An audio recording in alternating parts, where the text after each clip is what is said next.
Stuart Johnson never expected a simple cup of coffee to change his life. For the past 5 years, his father's watch had reminded him that kindness mattered more than money. But on a rainy February morning in San Francisco, that same kindness cost him his job and revealed a 20-year-old secret that would change everything. Stuart Johnson's alarm buzzed at 4:30 a.m., just like it did every morning. He reached over to silence it quickly, not wanting to wake his grandmother in the next room. The early February air felt cold against his face as he slipped out from under his worn blanket. Another day, another chance to make someone smile, he whispered to himself, a morning ritual that helped him face each day with hope. Their small apartment was quiet, except for the soft whirring of his grandmother's oxygen machine. Stuart peeked into her room, making sure she was sleeping peacefully. The sight of her chest rising and falling steadily brought him comfort. A stack of medical bills on her bedside table reminded him why he needed to hurry to work. In the bathroom mirror, Stuart straightened his name tag and adjusted his coffee shop uniform. At 23, he looked older than his years, with tired eyes that had seen too much worry. But his smile remained bright and genuine, the same smile that regular customers at Bean, their coffee shop, said reminded them of his father. The thought of his dad made Stuart's hand move automatically to the watch on his wrist. The silver timepiece was the last gift his father had given him before the accident 5 years ago. Its face was slightly scratched and the leather band was worn, but it kept perfect time. Stuart would never part with it, no matter how tight money got. Outside, San Francisco was still dark, but the city was already stirring. Stuart jogged to catch the first bus of the morning, nodding to familiar faces, the street sweeper, the newspaper vendor, and Mrs. Chen opening her flower shop. These early morning people were like a second family to him. "Morning, Stuart," called Roberto, the bus driver. "How's your grandma doing?" "Taking it day by day," Stuart replied, dropping his fare into the box. "The new medication seems to be helping with her breathing." "That's good to hear, kid. Tell her I'm still waiting for that recipe," she promised. The coffee shop was located in the heart of downtown, where tall buildings cast long shadows over the streets. Stuart arrived 20 minutes early, just like always, to help the morning manager, Brenda, set up for the day. "You're a lifesaver," Brenda said as he walked in. "The delivery guy came early, and these beans aren't going to stock themselves." Stuart grabbed an apron and got to work. He loved the quiet morning routine, the smell of fresh coffee beans, the hiss of the espresso machine warming up, and the satisfaction of arranging everything just right. Every cup of coffee was a chance to brighten someone's day, and he took that responsibility seriously. As he worked, Stuart thought about the bills waiting at home. His grandmother's insurance only covered part of her treatments, and the new medication cost more than they had expected. His whole paycheck would go toward medical expenses, leaving little for anything else. But he pushed those worries aside as the first customers began to arrive. "Stuart, dear," Mrs. Patterson's voice carried across the empty cafe. The elderly woman was always their first customer, arriving precisely at 6 a.m. for her morning tea. "Good morning, Mrs. Patterson. The usual? Earl Grey with a splash of milk?" "You're an angel for remembering." She fumbled with her purse, hands shaking slightly from arthritis. Stuart noticed she was wearing the same sweater as yesterday, with a small tear in the sleeve she kept trying to hide. He knew she lived on a fixed income and sometimes struggled to make ends meet. "It's on the house today, Mrs. Patterson. We're doing a special for our most loyal customers." Brenda shot him a warning look from behind the counter. This wasn't the first time he'd given away drinks to customers he knew were struggling, but Stuart pretended not to notice, focusing instead on making Mrs. Patterson's tea perfectly. The morning rush began in earnest at 7 a.m. Stuart moved with practiced efficiency, calling out orders, operating the espresso machine, and greeting each customer by name. He remembered their usual orders, their stories, and their worries. To him, this wasn't just a job. It was a way to make the world a little kinder. "Large cappuccino for Mike," he called out, adding an extra sprinkle of chocolate on top. Mike was interviewing for a new job today. He deserved something special. "Medium Americano for Lisa." The new mother looked exhausted. He drew a little heart in the foam to make her smile. Between orders, Stewart checked his phone. 3 missed calls from the hospital billing department. His stomach tightened, but he forced himself to stay focused on his work. The morning rush wasn't the time to worry about bills. By 9 a.m., the crowd had thinned out. Stewart was wiping down the counter when Brenda approached him, her expression serious. "Stewart, we need to talk about giving away free drinks. I know you mean well, but..." A commotion at the door interrupted her. A man in wrinkled clothes stumbled into the shop, looking confused and disheveled. His beard was unkempt, and his expensive-looking shoes were scuffed and muddy. Other customers drew back, some wrinkling their noses, others clutching their bags closer. The man approached the counter, eyes downcast. Stewart noticed his hands were clean and well-maintained despite his rough appearance. There was something about him that seemed out of place, but Stewart couldn't quite put his finger on it. Brenda stepped forward, ready to ask the man to leave, but Stewart moved faster, greeting him with the same warm smile he gave every customer. "Good morning, sir. Welcome to Bean. What can I get for you today?" The man looked up, surprised by the friendly welcome. His eyes were sharp and intelligent, contrasting with his disheveled appearance. For a moment, Stewart felt like he was looking at 2 different people, the rough exterior and something else entirely underneath. Little did Stewart know that this seemingly ordinary morning was about to change his life forever.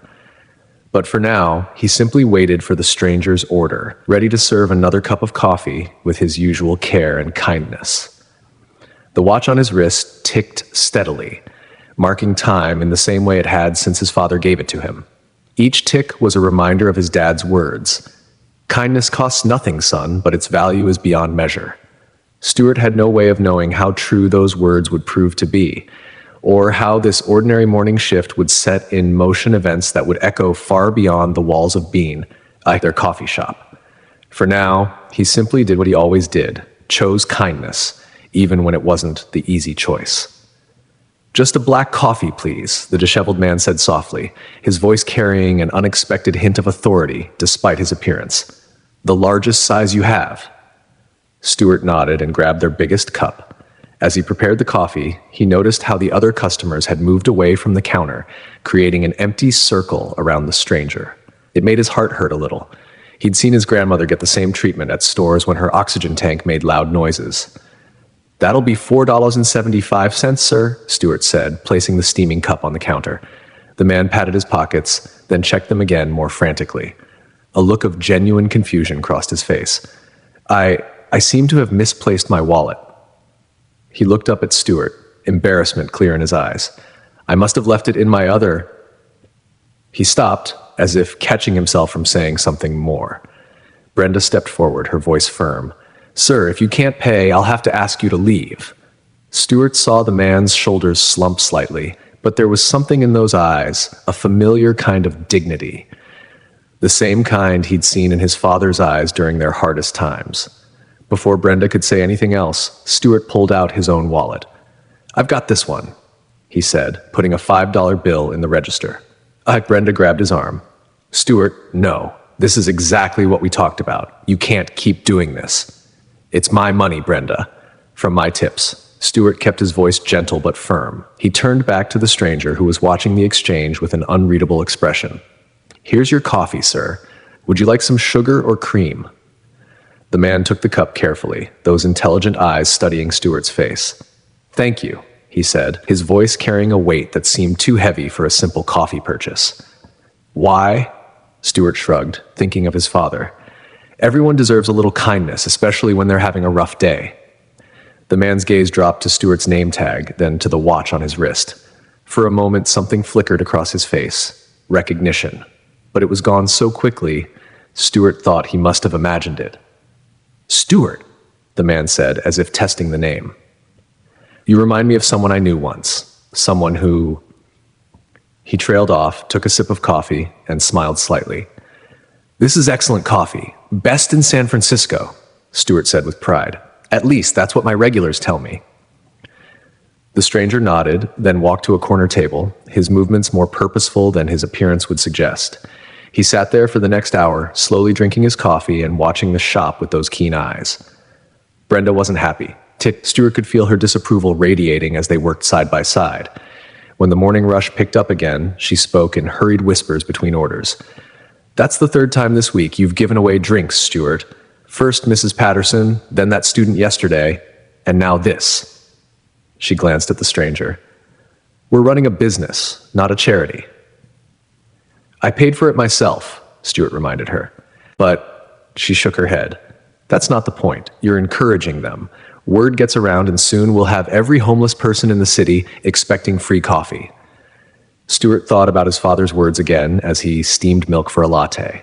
Dad always said, "The measure of a person isn't how they treat people who can give something back, but how they treat those who can't." Your father sounds like he was a wise man.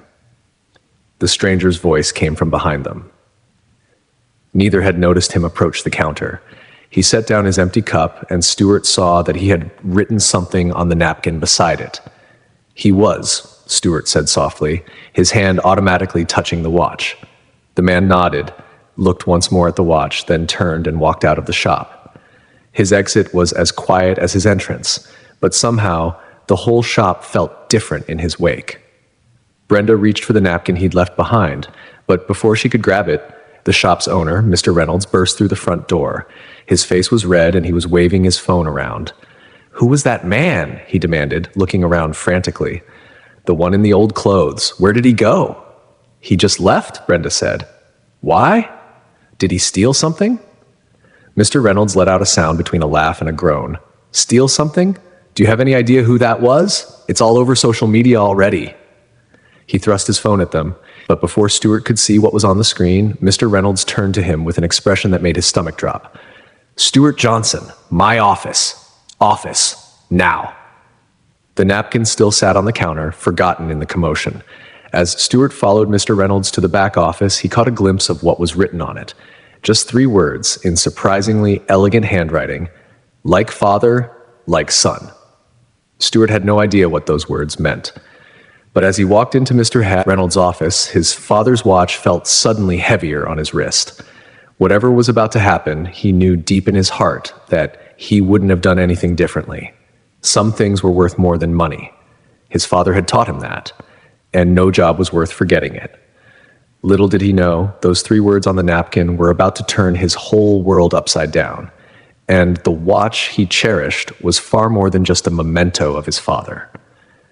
But for now, he squared his shoulders and prepared to face whatever consequences his simple act of kindness had brought. Mr. Reynolds' office felt smaller than usual. The cramped space was made worse by the towers of paperwork and supply boxes that lined the walls. Stuart sat in the wobbly chair across from his boss, watching as Mr. Reynolds paced back and forth behind his desk. "Do you know what you've done?"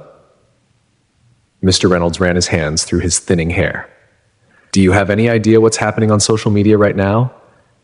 Stuart shifted in his seat. "Sir, I just gave someone a cup of coffee. I paid for it myself." "Just a cup of coffee?" Mr. Reynolds laughed, but there was no humor in it. He turned his computer monitor around. "Look at this." Stuart leaned forward, but Mr. Reynolds pulled the screen back before he could read anything. No. First, we need to talk about your pattern of behavior." From his desk drawer, Mr.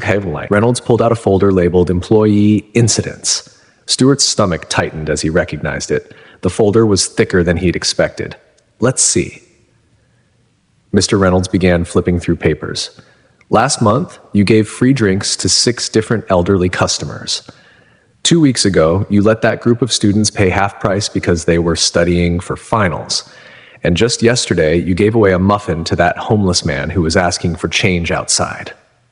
"I paid for all of those myself," Stuart said quietly, his hand automatically moving to his father's watch for comfort. "From my own tips and wages." "That's not the point." Mr. Reynolds slapped the folder down. "This is a business, Stuart. We have rules. Rules. Policies. When you give things away, even if you pay for them, you create expectations. It changes the whole dynamic of our customer base." Through the office window, Stuart could see the coffee shop floor. Mrs. Patterson had returned for her afternoon tea, sitting in her usual corner with her worn paperback book. She caught his eye and gave a small wave. Stuart waved back, remembering how she'd brought him soup when he'd been sick last winter. "Are you even listening to me?" Mr. Reynolds' voice snapped his attention back. "Yes, sir, I understand about the policies, but..."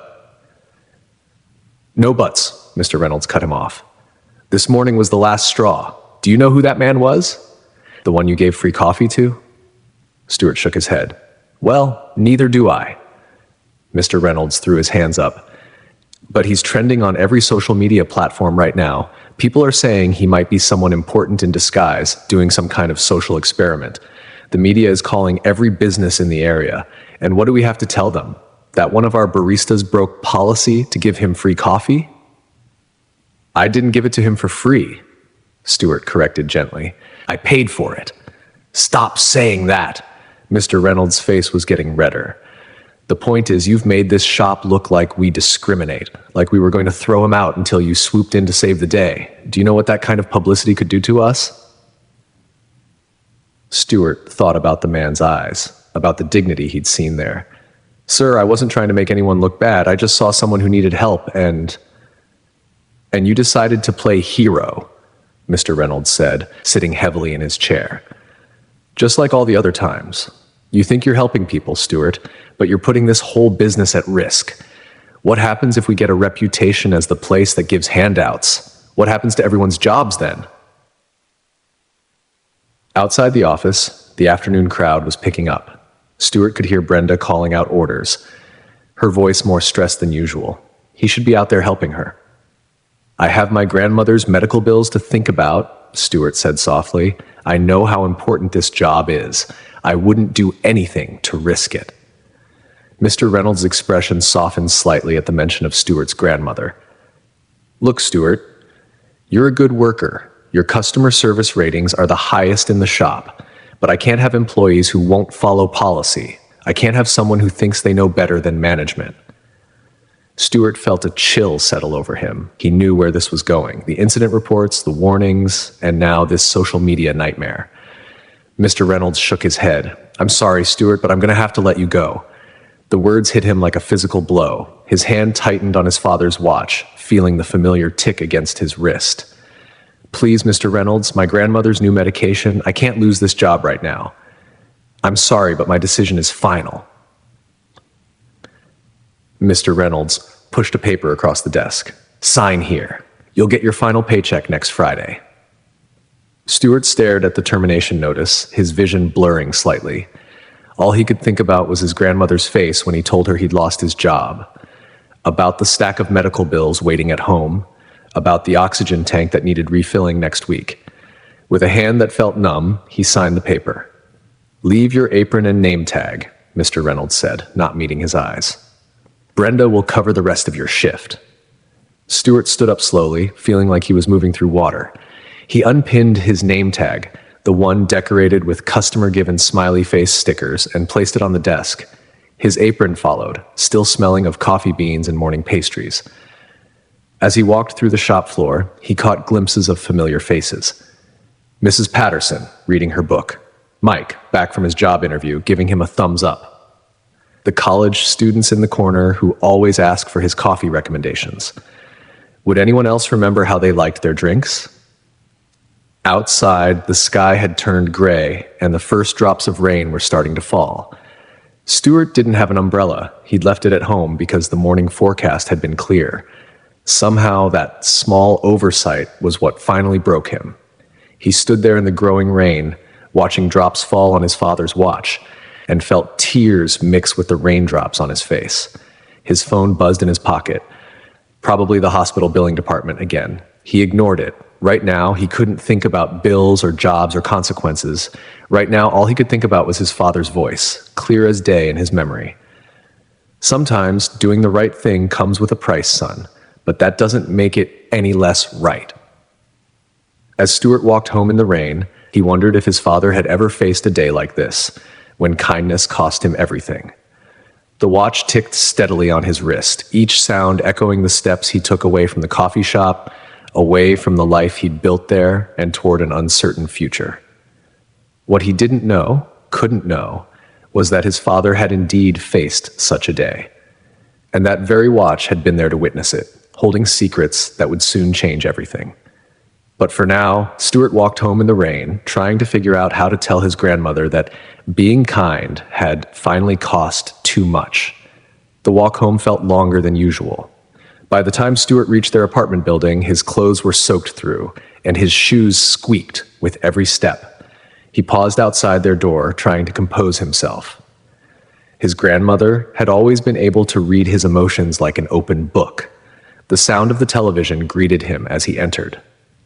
His grandmother Eleanor sat in her favorite armchair, oxygen tank humming beside her. She was staring at the TV with unusual intensity. "Stuart?" She turned to him, her eyes wide with excitement that quickly turned to concern. "You're home early, and you're soaking wet. What happened?" He forced a smile. "Got caught in the rain. I'll just go change." "Wait." Eleanor reached for the TV remote, turning up the volume. "You need to see this. They've been playing it all afternoon." Stuart started to protest, but his grandmother's expression stopped him. On the screen, shaky cell phone footage showed the inside of Bean There, the coffee shop. His heart sank as he recognized himself behind the counter, talking to the disheveled man. "Look who it is." Eleanor pointed at the screen, her hand trembling with excitement. "Stuart, do you realize who you served coffee to this morning?" The footage continued, showing Stuart paying for the stranger's coffee. Then the image changed to a side-by-side comparison. The disheveled man from the coffee shop next to a familiar face Stuart had seen countless times on the news. His legs went weak. He sank onto the couch. That's not possible." "It is." Eleanor's eyes sparkled. "Elon Musk. He's been going around the city in disguise, testing how people treat strangers who look homeless. Your coffee shop is all over the news." His phone buzzed again. It had been buzzing all afternoon, but he'd been too upset to check it. Now he pulled it out. 57 missed calls, over 100 text messages, and countless social media notifications. "I got fired," he said quietly. Eleanor's excitement faltered. "What?" "Mr. Reynolds fired me for breaking policy, for giving away drinks." Stuart ran his hands through his damp hair. "I didn't know it was, I just thought, oh, sweetheart." Eleanor reached out and took his hand. "You did exactly what your father would have done." His phone buzzed again, an unknown number. "You should answer it," Eleanor said. "Journalists have been calling here all afternoon. Everyone wants to talk to the barista who showed kindness to." Stuart stood up abruptly. I can't talk about it. I need to figure out how we're going to pay your medical bills now that I've lost my job. The oxygen tank needs refilling next week, and your new medication." "Stuart Johnson?" A familiar voice came from the TV. They both turned to look. The disheveled man, now cleaned up and unmistakably Elon Musk, was speaking at what appeared to be a hastily arranged press conference. "I'm looking for Stuart Johnson," he said, his eyes seeming to stare directly through the screen. "The young man who helped me this morning. There's something he needs to know, something about his father." Stuart's hand went to his watch. "What about Dad?" Eleanor was unusually quiet, staring at the watch with an odd expression. "Gran?" Stuart turned to her. "What aren't you telling me?" Before she could answer, someone knocked on their apartment door, 3 sharp raps that seemed to echo in the small space. "Mr. Johnson," a voice called. "I have an urgent letter for you. It requires immediate signature." Stuart looked at his grandmother. She nodded encouragingly, though her eyes were filled with tears. "Go on," she whispered. I think this is what your father always hoped would happen." "What are you talking about?" "Dad died 5 years ago. He never knew Elon Musk." Eleanor touched her oxygen tube absently. "There's so much you don't know, sweetheart, about your father, about that watch, about why he made me promise to make sure you kept it no matter how hard things got." The knock came again, more insistent this time. Stuart stood frozen between the door and his grandmother, the watch suddenly feeling like it weighed 100 pounds on his wrist. The TV continued to play behind him, reporters speculating about the connection between the mysterious barista and one of the world's richest men. His phone buzzed with another unknown caller. Everything was happening too fast. This morning, he'd been a simple barista trying to help someone who looked in need. "Mr. Johnson, the letter is marked urgent from Mr. Musk's office." Stuart looked at his grandmother once more. She smiled through her tears. "Your father always said everything happens for a reason," she said softly. "Maybe it's time you learned why he believed that so strongly." With a deep breath, Stuart turned toward the door, his father's watch ticking with each step. Beyond that door lay answers to questions he hadn't even known to ask. About his father, about the watch, about a simple act of kindness that was apparently anything but simple. His hand reached for the doorknob, trembling slightly. Whatever was in that letter would change everything. He could feel it, but he wasn't sure he was ready for his world to change again. Stuart didn't open the letter right away. He signed for it, thanked the courier, and held the heavy cream-colored envelope in his hands for a long moment before setting it on the kitchen table. "Aren't you going to open it?" Eleanor asked, her oxygen tank whirring as she moved closer. Stuart shook his head. "I need some air. I need to think." He grabbed his still wet jacket. "I'll be back soon." "Stuart, wait." But he was already out the door, taking the stairs 2 at a time. The rain had stopped, leaving puddles that reflected the gray sky. Without any real destination in mind, he started walking. His phone buzzed again. This time it was Brenda from the coffee shop. "Stuart, you won't believe what's happening. Mr. Reynolds is freaking out. The shop is packed with reporters. Everyone wants to know about you." He hung up. The watch felt heavy on his wrist, and for the first time in 5 years, he had the urge to take it off. Instead, he found himself walking toward Joe's pawn shop, where he'd gone several times before when bills got too tight, though he'd never had the heart to actually sell anything. The bell chimed as he entered. Old Joe looked up from his newspaper, his reading glasses perched on his nose. "Stuart, I was wondering if I'd see you today." He held up the newspaper, showing a blurry photo of Stuart at the coffee shop. "You're famous, kid." "I'm unemployed," Stuart corrected, his voice flat. He pulled up his sleeve, starting to undo the watch strap. "How much can you give me for this?" Joe's smile disappeared. "Your father's watch, you've never wanted to sell that before. Things were different. Before, I need money for Gran's medication." The watch strap was stuck. It had never been off his wrist since his father put it there. His fingers fumbled with the clasp. "Stop," Joe said firmly. "Sit down. Tell me what happened."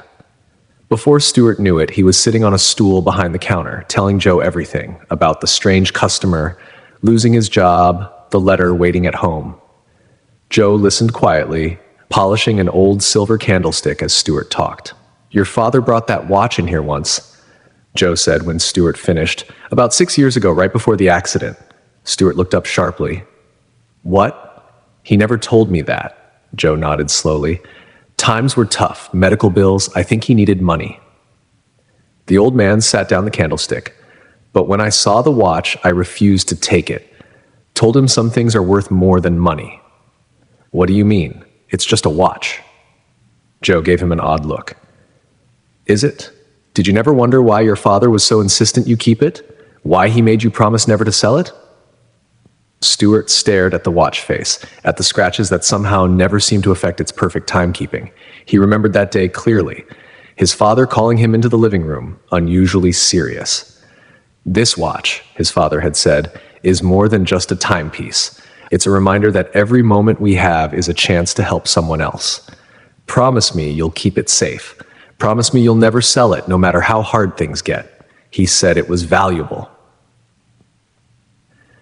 "Not in the way you're thinking." Joe picked up his newspaper again, pointing to the photo of Elon Musk.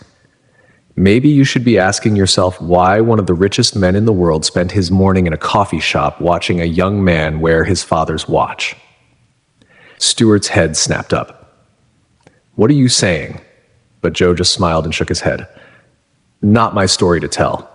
But I will tell you this. If you sell that watch today, you'll regret it for the rest of your life." Stuart looked down at the watch again.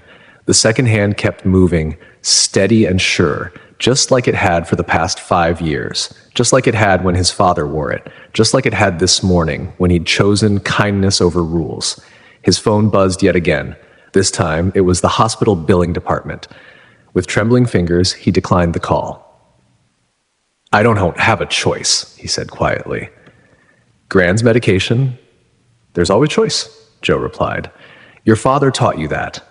The same way his father taught him." He paused, then added softly, "The same way that watch's original owner learned many years ago." Stuart's throat felt tight. "You know who owned it before Dad?" Joe just gestured to the newspaper again. "I think there's a letter waiting at your apartment that might answer that question better than I can." Standing up slowly, Stuart refastened the watch strap. Each tick seemed to whisper his father's words. Every moment we have is a chance to help someone else. Thank you, Joe, he said quietly. Don't thank me. Joe went back to polishing his candlestick. Thank your father. He knew this day would come, knew you'd face the same choice he did. What choice? Between what's easy, Joe looked up, his eyes suddenly intense, and what's right. Stuart stepped out of the pawn shop into the fading afternoon light. His phone had finally stopped buzzing. The watch ticked steadily against his wrist, each sound seeming to pull him back toward home, toward the letter waiting on his kitchen table. His father had faced a choice. The watch had been there. Now Stuart faced a choice, and the watch was here again. Not just a timepiece, Joe had said. Not just a memento. With new purpose, Stuart turned toward home.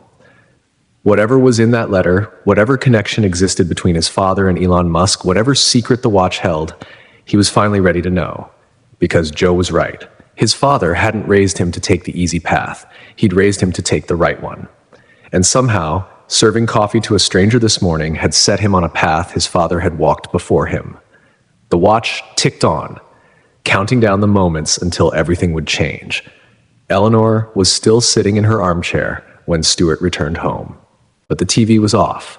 Now the cream-colored envelope sat untouched on the kitchen table, exactly where he'd left it. I was starting to worry, she said softly, adjusting her oxygen tube. You've been gone for hours. I went to see Joe Stewart. He hung up his jacket, which had finally dried. He told me something interesting about Dad and this watch. Eleanor's hands twisted in her lap. Did he tell you everything? No, he said. He said that wasn't his story to tell. Stuart picked up the envelope, feeling its weight. But I think maybe it's time I heard that story from you, Gran. She patted the space next to her on the couch. Stuart sat down, the envelope in his hands, the watch ticking steadily on his wrist. Your father made me promise not to tell you until the time was right, Eleanor began. He said someone would come looking for that watch someday, someone who would recognize it, someone who owed him a debt that could never be repaid. Stuart thought of the stranger's eyes this morning, the way they had lingered on his watch. Open the letter, sweetheart, Eleanor urged. I think it's time you knew the whole story. With careful fingers, Stuart broke the seal. Inside was a single sheet of heavy paper, handwritten in the same elegant script he'd seen on the napkin at the coffee shop. Dear Stuart, 20 years ago, I was not the person the world knows today. I was struggling, close to giving up on everything. My early venture had failed. I had lost almost everything. One rainy night in San Francisco, I found myself walking the streets, no different from the man you served coffee to this morning. That's when I met your father, James Johnson. Stuart's hands began to shake. Eleanor placed her warm palm over his. Keep reading, she whispered. He was working late at a diner, not so different from how you work at that coffee shop.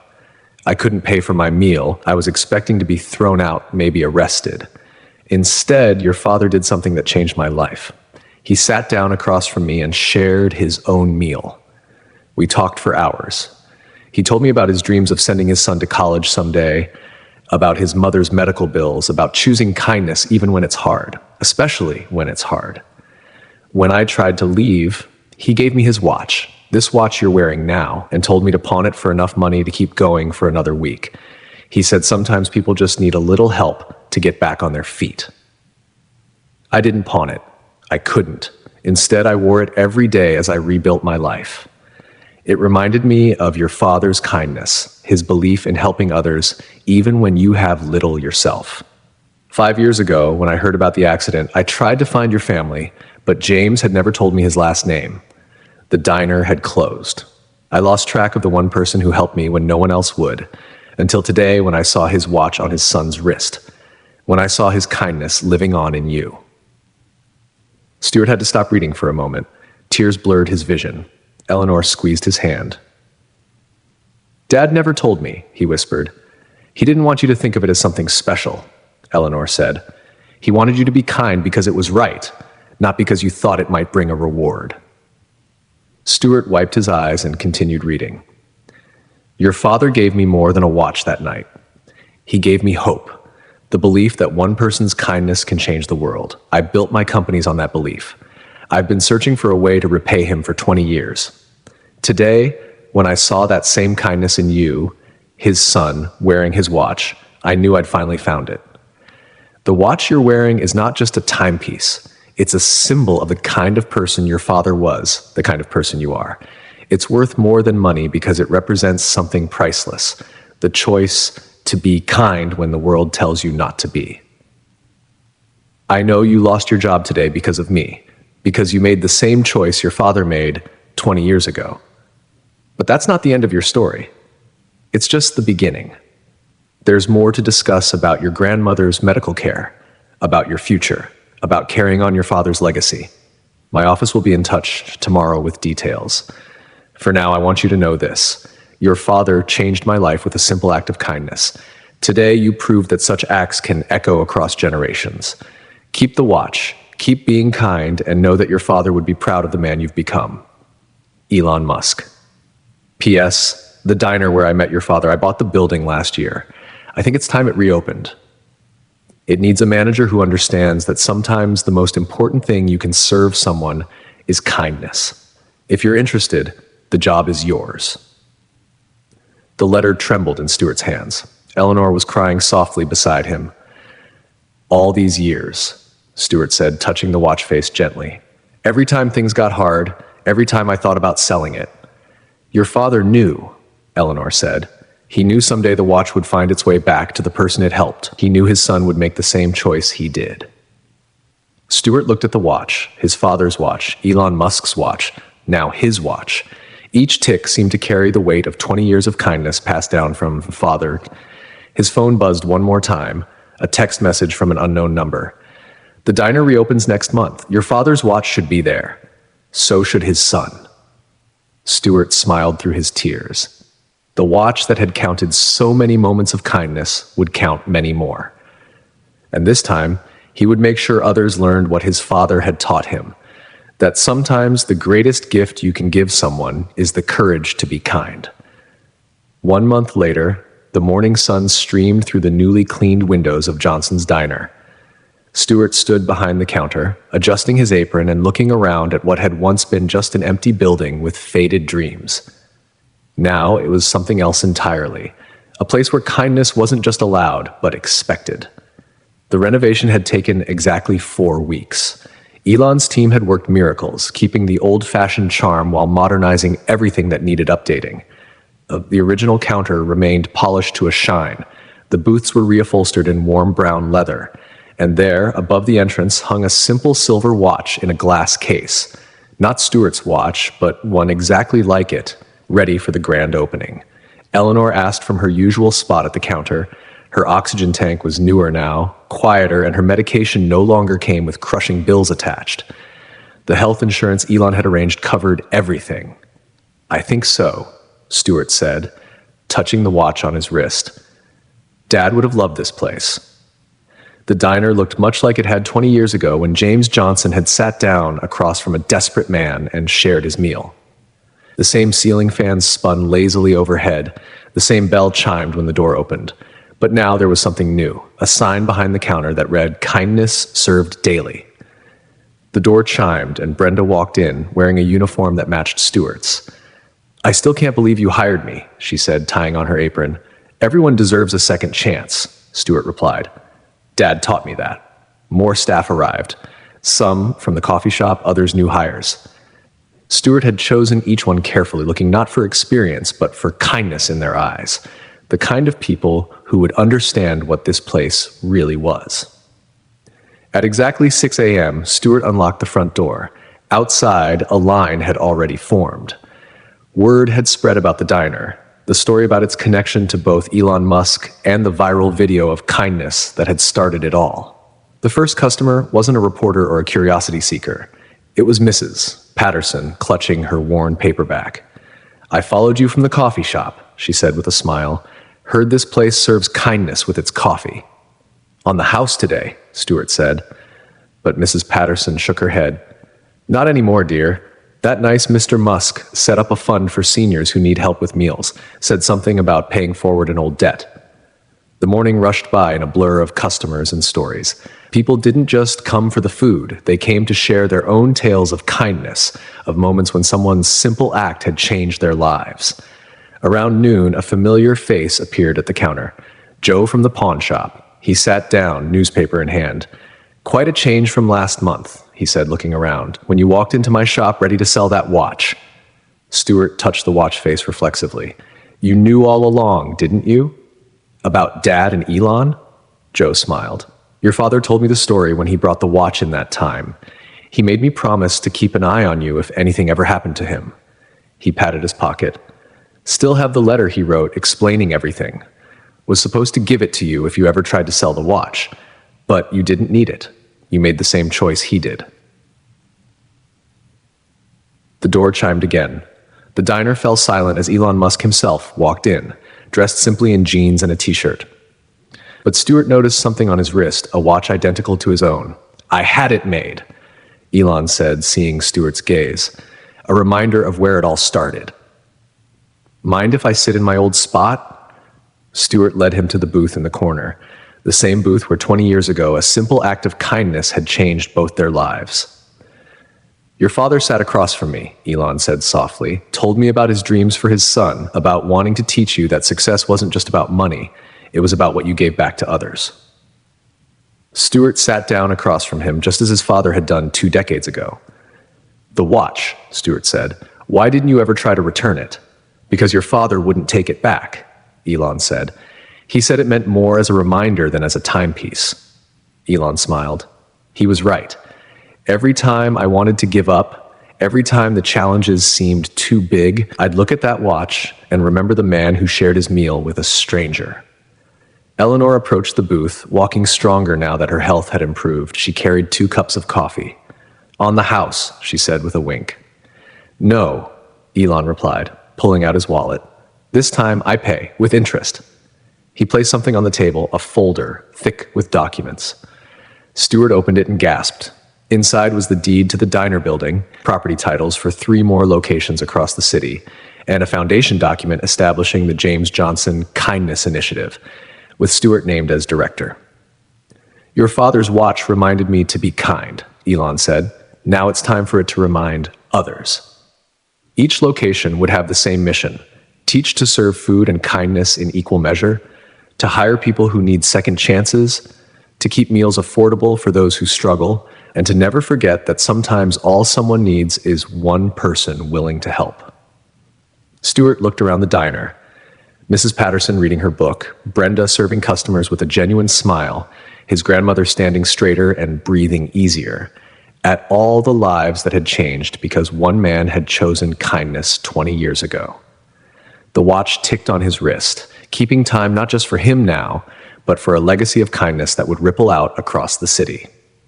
Each tick was a reminder of his father's choice, of his own choice, and of all the choices yet to come.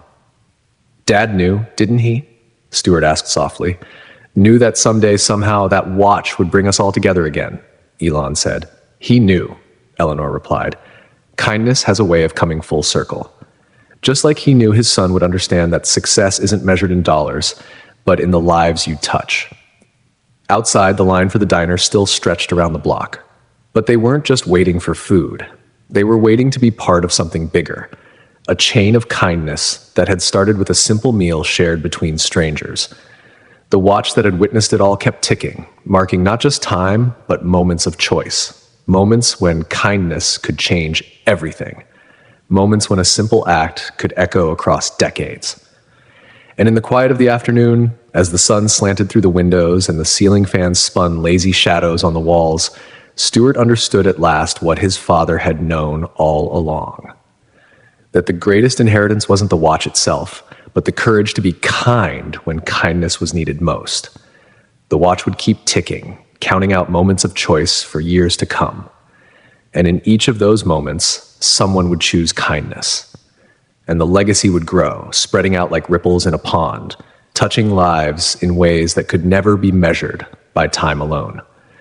For in the end, it wasn't about the watch at all. It was about the choice it represented.